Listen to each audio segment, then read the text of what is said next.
What does a big man like me have to do with it? Na raised an eyebrow, said nothing more, and turned to go out and help. I sat in the private room for a long time and only got up to go out when there was no more noise outside. As soon as I reached outside the room, I saw Mary tightly holding onto a man's arm. It was her first love, Tom, the one she had never been able to let go of. Tom was heavily drunk, leaning limply against her. Instead of pushing him away, Mary held him even tighter. There was a hint of anger in her bright black eyes, along with a pain she herself was unaware of.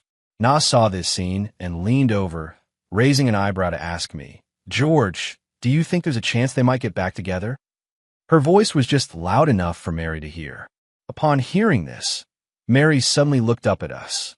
When she saw me standing not far away, a fleeting look of guilt flashed in her eyes, and she hurriedly explained, "I never thought about getting back together with him. He's drunk, and I'm just helping." I smiled and shook my head, saying, "Sister Mary, I understand. Brother Tom looks pretty drunk. You should take him home first." Mary seemed a bit dissatisfied with how I addressed her, slightly furrowing her brow, but still did not refuse my suggestion. As she left with Tom, she reminded Na, "You guys should head back early too. Don't hang around outside watching their departing figures." My heart ached as if pricked by needles, yet at the same time, I found it incredibly ironic and laughable. In my past life, I married Mary as I wished, but I did not find the happiness I sought. On my birthday, I simply hoped she would spend a simple day with me, but she impatiently said, "I'm too busy with work. Can you not be so annoying?" As a result, I turned around and saw photos of her and Tom enjoying their trip to the Colorado Grand Canyon on his social media. I suffered a severe gastric ulcer attack and was in great pain, wanting her to accompany me to the hospital for an examination, but she impatiently said, "I'm not a doctor. If you're in pain, go to the hospital yourself. Why are you looking for me?" Yet I saw her accompanying Tom to the hospital for a minor cold. Later, I meticulously prepared a surprise for our wedding anniversary, but on the way home, I was in a car accident. The doctor called her urgently, asking her to come to the hospital to sign for surgery, but she coldly replied, "Is he dead? If he's not dead, don't look for me." At that moment, Tom's excited voice came through the phone. "Mary, look, the aurora is so beautiful. This trip was totally worth it." The moment the call ended, my wounds bled profusely, quickly staining half of the hospital bed sheets red. Remembering the excruciating pain in my heart just before dying in my past life, I nearly gasped for breath.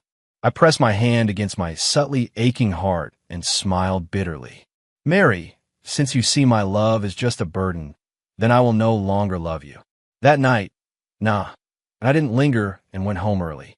The next morning, when I woke up groggy and picked up my phone to check the time, I saw a message from Tom. He sent a photo of Mary sleeping at his place and said, "Mary stayed at my house with me yesterday." Seeing this message, I felt no stir in my heart and simply replied with an "Oh, he wasn't done yet." Shortly after, he sent another photo of breakfast, saying, "This is breakfast that Mary made for me by hand, and she even made cute heart-shaped fried eggs." When Mary was with me, she never stepped into the kitchen. She said she was a pampered little princess at home and didn't want to compromise while with me. So, to take care of her health, I specifically enrolled in cooking classes. As long as I was around, she could enjoy warm, tasty meals. But after learning that she did all this for Tom, I realized how ridiculous my past efforts were. After reading the message, I didn't reply, put down my phone, and continued eating breakfast. After a while, Mary suddenly messaged me. She didn't mention last night, but instead said, "The lotus root balls you made last time were quite delicious. Make them for me again today and wait for you at the office. Oh, and remember not to put cilantro." Seeing this message, my heart sank. Mary didn't have a habit of avoiding cilantro. In fact, she loved it and would even order a separate portion when having hot pot. I thought for a moment, replied with an okay, and then decisively opened a food delivery app, randomly selected a home-style dish, and sent it to her office. In the evening, after finishing work, I went out to dinner with Na. As soon as we arrived at the Reserve restaurant, we saw Mary and Tom walking in hand, beaming with smiles. Upon seeing us, Mary instinctively let go of Tom's arm and walked over. Tom's expression changed slightly as he stepped forward and said with a smile, "What a coincidence. But we arrived late, and there are no empty seats left. Do you mind if we share a table?" Before we could respond, Mary sat down right next to me. Nah, surprised, widened her eyes, and quickly stood up to switch places with her. "What are you doing? It's not appropriate for me to sit with your first love." Mary was pushed to sit across from me, her eyes showing dissatisfaction as if waiting for me to say something. I avoided her gaze and handed the menu to Tom. "Tom, you can order whatever you like. My sister and I have already decided." Tom smiled as he took the menu, pretending to be casual as he said, "George, your cooking is really delicious, much better than the restaurants." His words made me even more certain that the meals Mary wanted me to prepare were for Tom. I smiled and said nothing. Nah, with a mix of encouragement and teasing, said he was so determined to learn cooking a while ago.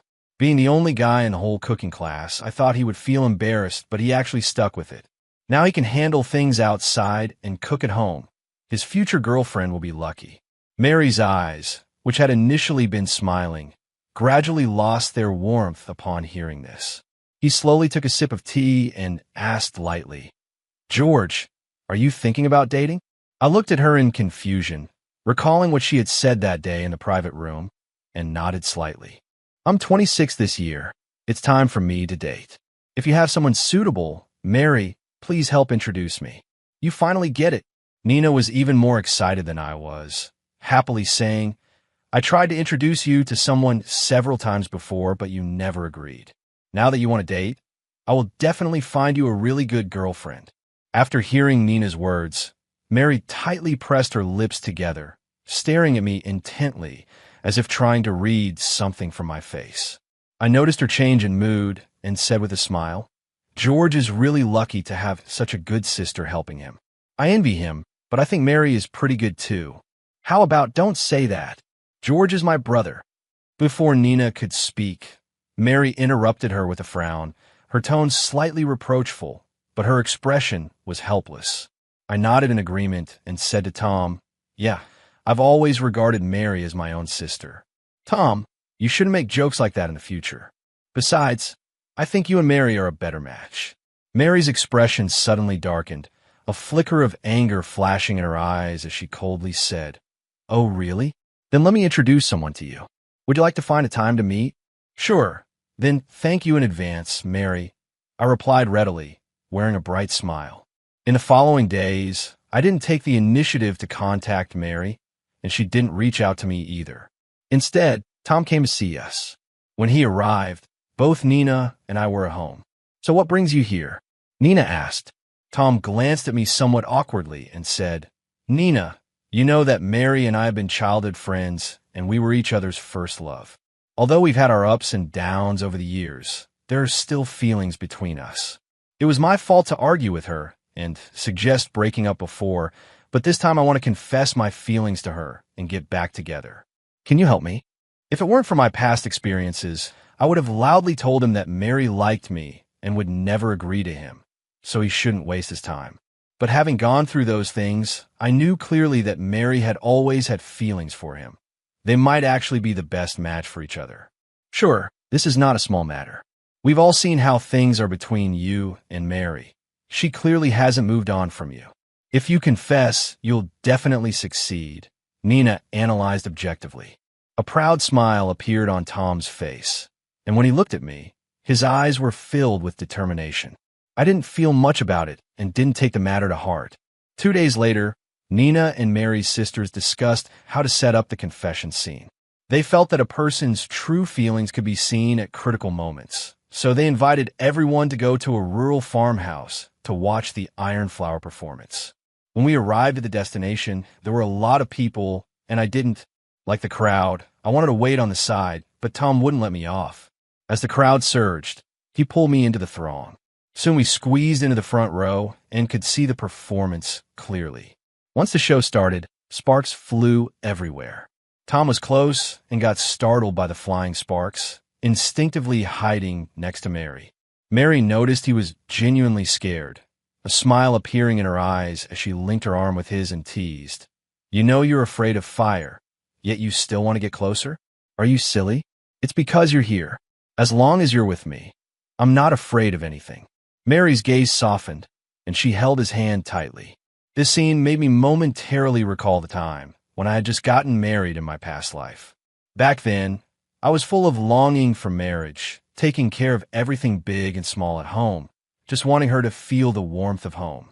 Once, when she got drunk, I wanted to pick her up, but I heard her complain to Tom, I feel like I didn't marry a husband but found a dad to manage me, controlling everything I do. It's so annoying. You're better. You do everything just right, and you never make me feel irritated. Suddenly, a small dog dashed out from the side, and the people around screamed and hurriedly dodged, pulling me back from my memories. But it was too late. The dog ran up to me. I was about to pull Nina back when someone shoved me hard. Before I could react, I had crossed the safety boundary. A cacophony of noise and reprimands erupted around me. At that moment, a figure ran through the crowd. For a brief instant, I felt a flicker of hope, imagining that Mary was running towards me. But the next second, she rushed unhesitatingly towards Tom, who had also crossed the boundary. I mocked myself internally. George, what are you still hoping for? I wanted to laugh, but I couldn't. All I felt was a heart full of irony. Fortunately, Na rushed over in time, supporting my sprained ankle and slowly leading me out. Just as we emerged from the crowd, Na said, "The confession scene is ready. Let's go take a look." She pulled me to the entrance of the farmhouse. Mary's sisters had adorned the wishing tree at the entrance with heart-shaped fairy lights and hung some mementos of their time together, including handwritten love letters and photos they had taken together. Tom held a bouquet of pink roses, which Mary loved and passionately expressed his love for her. Mary stood frozen, staring at the scene before her. A gentle breeze blew, and although my heart had calmed, it still rippled with emotion. I thought this wind must be witnessing their love. They love each other, and being together is the best ending. Listening to the noise around me, I joined in clapping and shouting, "Say yes! Say yes!" Mary turned to me, her face filled with surprise. "George, are you crazy? I'm your girlfriend." "What? Is she serious?" Na's eyes widened in shock. I remained unusually calm, shook my head, and said, "No, I don't have a girlfriend." Anger immediately flashed across Mary's face as she glared at me at that moment. Tom sensed the awkward atmosphere, a flicker of reluctance in his eyes. He pretended to be weak, saying, "Mary, I just fell and hurt my leg. It really hurts. Can you help me back to the room?" Earlier, in the chaos of the crowd, everyone had stumbled around to avoid the dog, inevitably stepping on each other. I was particularly unlucky. Not only did I fall, but I also got stepped on several times while coming out. Hearing Tom's words, Mary felt both helpless and a bit angry. "You usually hate crowded places. Why did you suddenly want to come here?" Saying this, she linked her arm with Tom's and led him into the farmhouse. As she passed by me, she impatiently said, "You wait here. He'll come find you later." After saying that, she didn't even glance at me again and walked away. I was filled with confusion and asked, "George, why did Mary just say she was your girlfriend? Are you hiding something from me?" The pain in my foot made it hard to concentrate, so I replied vaguely, "She might be confused and just said that. Whoever takes it seriously is the fool." Just like in my past life, I always thought she loved me deeply, only to realize at the end that I was a ridiculous fool. I didn't say anything more and returned to my room. When I crossed the safety boundary earlier, I clearly felt someone push me on purpose. Now that I think about it, it was most likely Tom, but why would he do that? Before I could come up with an answer, Mary showed up. This time, I didn't open the door to let her in. Instead, I blocked the entrance. Mary looked around, saw no one, and whispered, "I need to talk to you. Let's go inside." "No, Mary. If you have something to say, just say it here. If someone sees you going into my room, it will be misunderstood," I replied. Upon hearing this, she immediately abandoned the idea of going in. She looked at me seriously and said, "George, what's wrong with you today? It's one thing for Tom to mess around, but why are you joining in?" How can this be considered messing around? I think it's great. Tom really likes you, I said earnestly. Mary's expression darkened, and a look of inquiry appeared in her eyes. You weren't like this before. Why the sudden change? Was I like before? I asked. Her expression softened a bit, and she smiled proudly, saying, You used to get jealous easily, not allowing any guys around me, always telling me to keep my distance from them. Oh, did you manage to do that? In fact, she never did what I said. It was just seen as unreasonable and immature in her eyes. Upon hearing my words, Mary paused slightly, but still softened her tone and said gently, Are you angry because I didn't help you just now? Think about it. Nina was there too.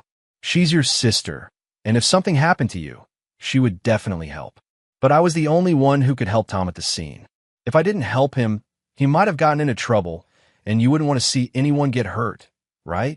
She spoke so grandly that if I hadn't seen her rush to Tom without hesitation, I might have believed her.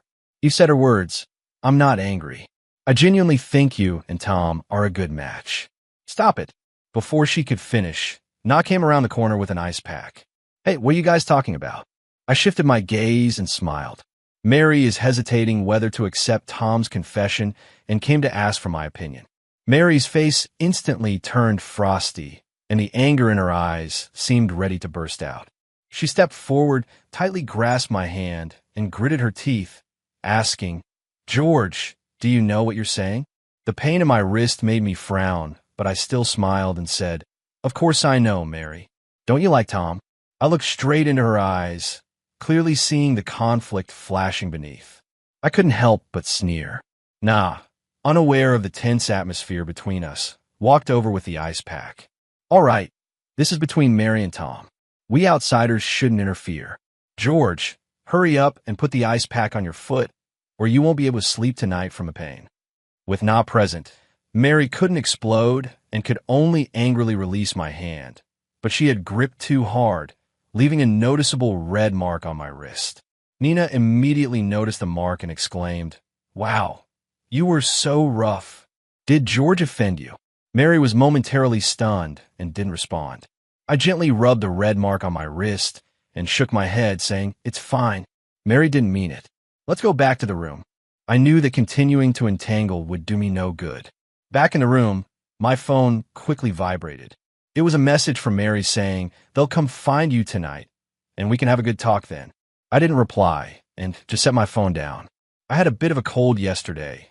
My head felt heavy, and with my foot injured, I really had no energy, so I declined dinner and stayed in my room to rest.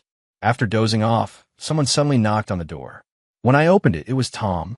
He walked in and said to himself, Your sister specifically had the kitchen save dinner for you and asked me to bring it over.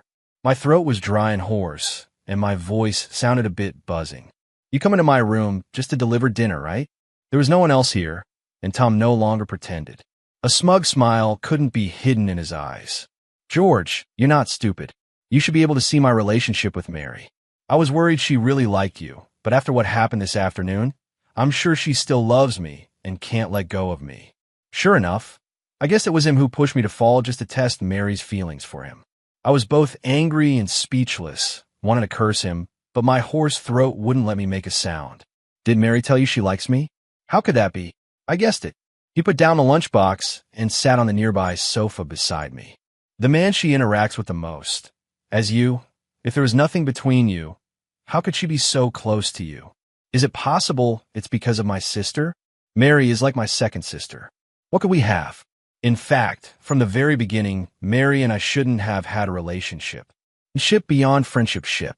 Now, clarifying things, let's go back to the beginning. Tom was half convinced that I really don't like her. I don't like her. After experiencing those things in my past life and seeing her true feelings, my love for her had completely vanished. Okay, since you say so, I believe you. George, you're a good person, smart, and excellent. If it weren't for Mary, I think we could become great friends. After Tom left, his words kept echoing in my mind. The day before I married Mary in my past life, he had also come to see me, showing me all the memories recorded between them. He told me, Mary is marrying you out of obligation. She won't love you. Canceling the wedding won't do you any harm. At that time, I couldn't accept it at all, firmly believing that Mary liked me and thinking that I would find happiness after we got married. But reality dealt me a heavy blow. Perhaps influenced by his words, memories of Mary kept flashing through my mind as I slept, intertwining images from both past and present lives. When I woke up, I was drenched in sweat, feeling sticky and uncomfortable. After a moment, I got up, grabbed my pajamas, and went to the bathroom to wash up. When I returned, I noticed that my phone on the bedside table was still lit up. I picked it up and saw that there were 10 missed calls, all from Mary. I didn't call back, pretending I hadn't seen it, and turned to message my sister. Nah, sister, I suddenly have something to do tomorrow and want to go home early, so I won't be coming back with you. I had originally planned to stay here for 3 days, but I left after just one. It was still early when I left, and no one knew except Nina. After sitting on the bus for 5 hours and getting home, before I even had a chance to rest, my mom called. I heard you were thinking about dating recently. I've already picked out a girl for you. She's 2 years younger than you, gentle and pretty. Find a time to meet her. Ever since I graduated from college, my mom has been urging me to date, but I've always refused. They all think I don't want to date, not knowing that I've been with Mary for 7 years. Sure, Mom, you set it up and just let me know when it's done. I agreed so readily that my mom was taken aback. You're agreeing so quickly? Did something happen? What could happen to me? I found it a bit funny and helplessly said, just go ahead and arrange it. I trust your judgment. You're my real mom. You wouldn't harm me, right? Of course not. Just wait for my news. After hanging up, I started to handle my work. In my previous life, after getting married, I gave up the opportunity for a promotion to better take care of my family. Despite everyone's objections, I sacrificed everything for love, only to end up being betrayed for a lifetime. This time, I absolutely won't miss the chance for promotion again. To avoid being disturbed while working, I turned my phone off. By the time I finished all my work, it was already 9 o'clock in the evening. It was time to sleep, and I didn't turn my phone back on. After washing up, I went to bed. I didn't expect that the next day, when I finished washing up and was ready to go to work, I would open the door and see Mary waiting outside. She was still wearing the white dress from yesterday, her hair a bit messy, and her eyes were full of fatigue, looking like she had rushed back. Mary, is there something you need? Why didn't you answer your phone? Our voices echoed simultaneously. Sensing the questioning tone in her voice, I steadied myself and smiled faintly, saying my phone was off and I didn't notice. What do you need me for? My tone was indifferent and casual. George, can you speak properly? When did we become so estranged? She didn't understand why I had suddenly changed my attitude and no longer clung to her like before. Mary, what are you talking about? I've always been like this. Don't call me sister. Didn't you hate that title the most? She seemed a bit angry, her voice rising. After we got together, I had never called her sister again because I always felt that title created a distance, constantly reminding me of her relationship with Tom. But you don't like me calling your name either. I continued to smile, but the smile didn't reach my eyes. You told me not to cling to you anymore, and I did. What are you dissatisfied with now? All right, you also said you would introduce me to a girlfriend better than you. When will that happen? George, are you trying to drive me crazy? Mary's face was filled with anger as she tightly grasped my hand, gritting her teeth and saying, that was just a joke when I was drunk. How could you take it seriously? And we haven't broken up yet, so don't think about being with another woman. I took it seriously. I forcefully broke free from her grip. Since you said those words, we have already broken up. If you still don't understand, then let me make it clear now. We are broken up. From now on, we're just ordinary friends. What ordinary friends? Did you consider my feelings when you said that? She was emotionally agitated, shouting loudly, her eyes filled with unwillingness. I took a deep breath and said again, Mary, I regret it. I regret being with you, so I want to break up now. You understand, right? I don't agree. Why should it be that you say we break up and we break up just because of the waste of life I had in my past life? Mary, when you say that, have you thought about Tom? You can't let him go, and he still loves you. I'm stepping back to let you two be together. What are you still dissatisfied with? He's already a thing of the past. I can't get back together with him. At this point, her emotions suddenly became very agitated. If you mind him, I want to contact him again. I swear from now on it will only be you by my side. No sooner had she finished speaking than her phone rang. Mary decisively hung up, but a second later the ringtone sounded again, and she rejected it once more. But I saw clearly that the caller ID flashing on the phone screen was Tom. When the third call came in, she still wanted to hang up, and I calmly said, "You might as well answer it. Maybe it's something urgent." She hesitated for a moment after hearing my words, but ultimately answered the call. As soon as she picked up, a cacophony of noise came from the other end, as if there had been a car accident. Mary's face immediately showed a look of tension as she comforted the other person, saying, "It's okay. Don't worry. Give me a few minutes. He'll be there soon." After hanging up, her eyes were filled with worry, and she didn't forget to brush me off. "George, I have something very important to deal with right now. He'll come find you after I'm done. I don't agree to the breakup, so don't bring it up again." After saying that, she left in a hurry without waiting for my response. I didn't take this matter to heart and went out to work. When it was almost time to get off in the afternoon, my mom called. "I've arranged a blind date for you. They'll send you the restaurant and time shortly. You need to pay attention and don't stand the poor guy up." "Got it. Write it down right away," I replied while walking towards the company entrance. As I reached the door, I unexpectedly saw Nina and Mary. I instinctively hung up the phone and walked towards them. "Sister, what brings you here?" "I just finished a collaboration meeting, passed by your company, and thought it was just about lunchtime, so I came to pick you up for lunch. It's also a way to celebrate our successful collaboration." Mary's gaze was fixed on me, so intense that it was hard to ignore. I deliberately avoided her eyes and got into Nina's car. Although Mary looked displeased, she didn't say anything. When we arrived at the restaurant and had just ordered, Nina suddenly seemed to remember something, raised her eyebrows, and smiled as she asked me, "I heard Mom is arranging a blind date for you and has already set a time. Are you really planning to go?" As soon as she said this, Mary's hand holding the cup trembled slightly, and she looked at me in surprise. "What blind date?" I didn't answer her, but looked at Nina and said, "Yeah, it's all arranged. Did you think I was joking with you before?"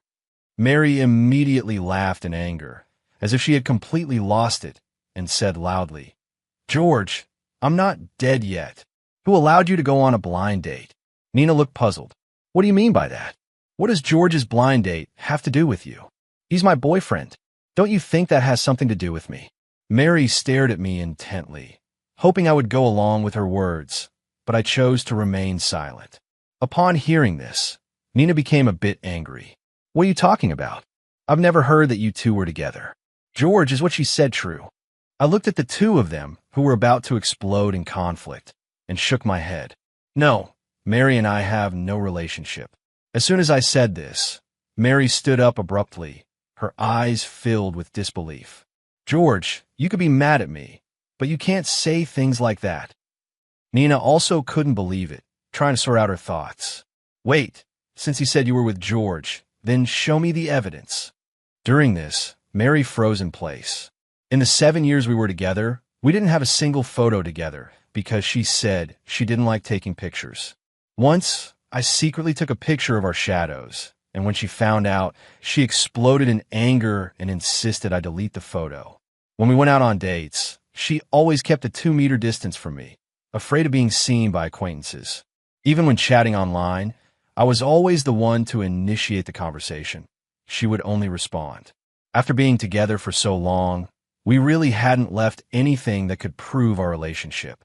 Seeing her stunned and unable to provide evidence, Na silently rolled her eyes. "I know George is handsome, excellent, and very likable, but your delusions are too serious." "Right, Mary? You should go to the hospital for a checkup. This can't go on." Mary was so angry that her eyes turned red, and she retorted loudly, "George is really my boyfriend. We've been together for 7 years. As she spoke, she looked at me with an almost pleading expression. "George, please tell her that what I said is true. You are my boyfriend." But I shook my head again. "Mary, stop talking nonsense, or people will misunderstand." No matter what Mary says, I will not acknowledge our relationship. She can't provide any evidence. Our 7 years of love are only clear to us.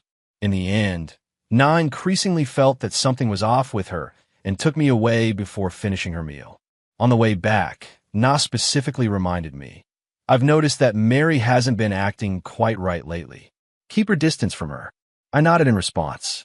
After getting home, I burned the sketches of the wedding ring I had designed, leaving no evidence of my time with Mary. Those 7 years of love will be forever sealed in the depths of my memory. Worried that Mary might come looking for me again, I immediately told my mom that I wanted to move back home for a while. Although my mom complained, she still came to help me move. Soon, I was back home. Not long after, I went on a blind date and discovered that the person my mother had introduced to me was a direct junior from my university. Just as my mother had said, she was gentle and beautiful, with bright eyes that concealed her feelings for me. However, I couldn't immediately accept a new relationship. So during the day, I honestly told her that I wasn't ready to let someone into my life so quickly. She didn't push me but smiled and said, "Then I'm willing to wait. To wait until you like me." At that moment, I realized that she had noticed me back in university. I had been so focused on my studies that I hadn't paid any attention to her. From then on, we became good friends who could talk about anything, and neither of us broke that unspoken barrier. Mary still refused to give up and would occasionally wait for me downstairs at my office. Na saw her clinging to me like a stalker and got furious, pulling her aside to give her a good scolding. After that day, Na came back to tell me about it. Fuming as she ate, she said she was all over Tom before, inseparable every day. Now, she says she's been in a relationship with you for 7 years. Isn't that crazy? Luckily, you never really got together with her. Otherwise, it would be so distressing to see your girlfriend being ambiguous with another man. Someone like her, who can't see things clearly, is really only fit to be a friend, definitely not a girlfriend. I nodded in agreement. Yeah, I really don't know what she's thinking. How could I ever be with her? I have completely let go of the past 7 years and am focused on moving forward. Later, the company gave me an opportunity to study abroad, and I accepted it without any hesitation. I only told my junior and my family about this trip. According to the company's arrangements, I soon boarded the plane to go abroad. To my surprise, when I got off the plane, I saw my junior waiting outside the airport. I was both surprised and delighted. "What are you doing here?" "I happen to be on a business trip here and knew your flight was today, so I can't wait for you." In fact, I had only told her that I would be coming to New York today without specifying the exact departure time. "You're quite impressive to have guessed my landing time." At that moment, a man next to us holding a pickup sign interjected, "This young lady has been waiting here since morning. I don't know how many times she has checked the flight schedule." Hearing this, my junior's barefaced little face flushed with embarrassment. A wave of warmth surged in my heart, and I sincerely said to her, "Thank you. Thank you for making me feel warmth in this unfamiliar country." In the days that followed, the junior kept me company. She took me to many places, patiently introducing me to the local situation, even clearly marking who to contact for various matters. Whenever she had free time, she would rush from home to New York, bringing me hometown delicacies, allowing me to feel the warmth of home even in a foreign land. 6 months later, I confirmed my feelings and confessed to her. Meanwhile, Na also sent me a congratulatory message, casually saying, "Fortunately, you went abroad. The current Mary is really hard to look at. She's not with Tom anymore, but instead has found a few people who resemble you a bit, drowning her sorrows in alcohol. When she gets drunk, she shouts your name. I think she's completely lost it." To this, I didn't respond much. My past with Mary had long become a thing of the past. I would only look forward with determination and would not look back.